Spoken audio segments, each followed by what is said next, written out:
Hello, everybody, and welcome to Ask Dr. Bob. This is where you get to ask me, Dr. Bob Gabbay from the Harvard Medical School and Joslin Diabetes Center, and former Chief Scientific and Medical Officer at the American Diabetes Association, your questions about diabetes. We'll cover a lot of different things. Usually each month, if you've been a regular viewer, we pick a theme and then talk about that theme. But I thought because this is American Diabetes Month, we'd sort of take a little hodgepodge of questions, a potpourri, if you will. And so I've got a few questions. Thank you all for sending those questions. Uh, if I'll tell you more about how to send questions, but it's basically uh, ask Dr. Bob at drbobgabbay.com, and you can send your questions. Okay, so let's start. And I love this first one is, what are the different types of diabetes? Turns out that there are a bunch of them. So let's go through them one at a time. Uh, let's start with type 1 diabetes. What is type 1 diabetes? Well, that is an autoimmune disease. So first, let's say diabetes is characterized by having elevated blood glucose levels. And it can be for a bunch of different reasons, as you'll hear when we talk about each of the different types of diabetes. So what is type 1 diabetes? It's an autoimmune disease where the body's immune system attacks the cells, the beta cells, the cells in the pancreas that produce insulin. As a result, over time, no insulin is produced, and the only treatment is to be on insulin replacement therapy, either in the form of injections, or there's now inhaled insulin, or through an insulin pump, something like that. So that's type 1 diabetes. Um, Common in kids, but it can happen at any age. And that's an important lesson. That's why we don't use the term juvenile diabetes anymore, because it can happen at any age. So that's type 1 diabetes. What about type 2 diabetes? Well, type 2 is the most common type of diabetes. 90% of people with diabetes have type 2. Only 5 to 10% of people have type 1. So type 2, most common, and it is two problems that happen. One is becoming resistant to the effects of insulin. Insulin is the hormone that controls blood glucose, and the body doesn't react to that insulin very well. It's resistant. So that's problem one. Um, and the body can compensate by making lots of extra insulin and overcoming that resistance. But people develop type 2 diabetes when they get the second problem. The second problem is not being able to produce enough extra insulin. And so being resistant to insulin and not being able to produce enough insulin to overcome it, well, that's type 2 diabetes. And that can be treated in a lot of different ways. Lifestyle changes can be very effective, particularly early on in the course of disease. There are tablets, injections, insulin, all potential possibilities. Then, there's this term you may have heard, type 3 diabetes. What is that? Uh, I don't know. It's a term used for so many different things, so it really doesn't have any meaning, and we really don't use that term. It's really not very helpful. What it most commonly means um, is something that we do have a term for, and that's called LADA, LADA, another type of diabetes. LADA, latent autoimmune diabetes of adulthood. That's LADA. Um, and what that disease is that condition is where there is an autoimmune process going on, and the body is attacking the insulin-producing cells, but it happens very slowly over, 2 to 3 years. So the need for insulin takes often 2 to 3 or more years until it finally occurs, and that's why it's called latent, because it's slow in developing, autoimmune, because it's autoimmune, diabetes of adulthood. It typically happens in adults. So that's a lot of, and sometimes that's called type 3 diabetes. Type 3 diabetes sometimes used for people that have type 1, but they also have obesity and insulin resistance. So let's just not use the type 3. And you can tell people, yeah, we don't like using that. It's not very helpful. It's confusing.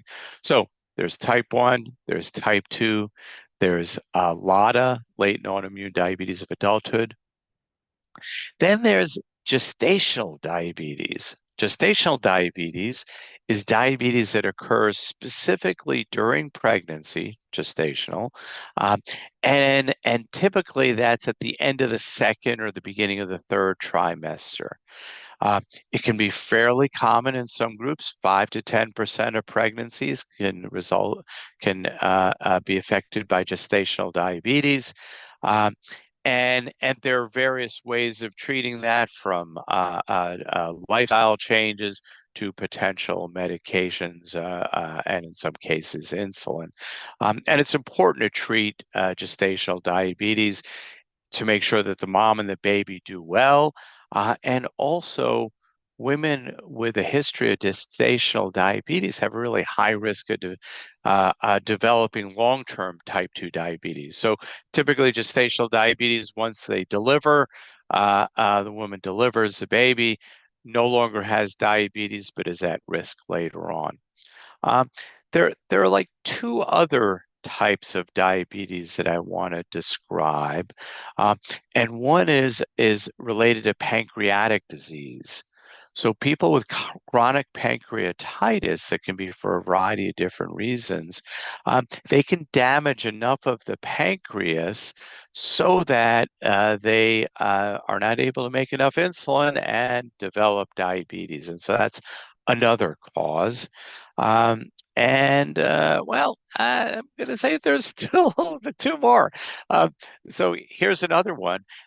There are genetic reasons, specific genes that are affected that can lead to the development of diabetes. And the most common one is something called MODY, maturity onset diabetes of youth. Um, and in essence, it's a single gene that's affected. It has a very strong family history. One of the two parents typically would have had this type of diabetes. It occurs in the 20s, sometimes up to like 30 years old. It's a milder form of diabetes, and often they don't need insulin and can be treated with medications. And then finally, diabetes can be caused by medications. The most common one are steroids, glucocorticoids like prednisone, um, but protease inhibitors that are used for individuals with HIV disease as a side effect can lead to diabetes. So can certain, we've recently found out cancer treatments called checkpoint inhibitors. They can also lead to the development of diabetes. And then finally, some antipsychotics can lead to the development of diabetes. So there's a bunch of different types of diabetes: type 1, type 2, LADA, gestational diabetes, genetic ones like MODY, pancreatic damage from chronic pancreatitis, and medications. Okay, so let's move to the next one, and that is uh, so what?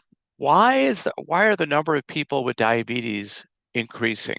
And I think I'm gonna talk specifically about the two main types of diabetes, and that's type 1 and type 2. Type 2 diabetes we know is increasing. Why is that?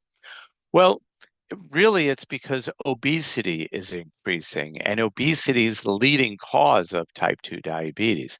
So why is obesity increasing? Well, this one is a little more complicated. Uh, we know that our lifestyle is dramatically different than it was 100 years ago. Uh, Food is a lot more available. We eat a lot more of it, including processed foods. That's one thing.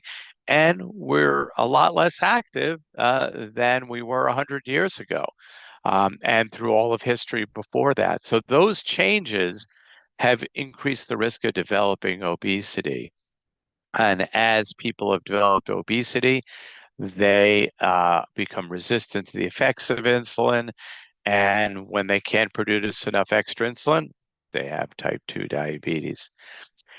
Interestingly, type 1 diabetes also seems to be increasing. And frankly, we don't know why. Not as anywhere near the rate that type 2 is increasing, but it does seem to be increasing. And that's an area of a lot of research. So, with that, I'm just going to tell you where you can get information because I get this often. Where can I get reliable information?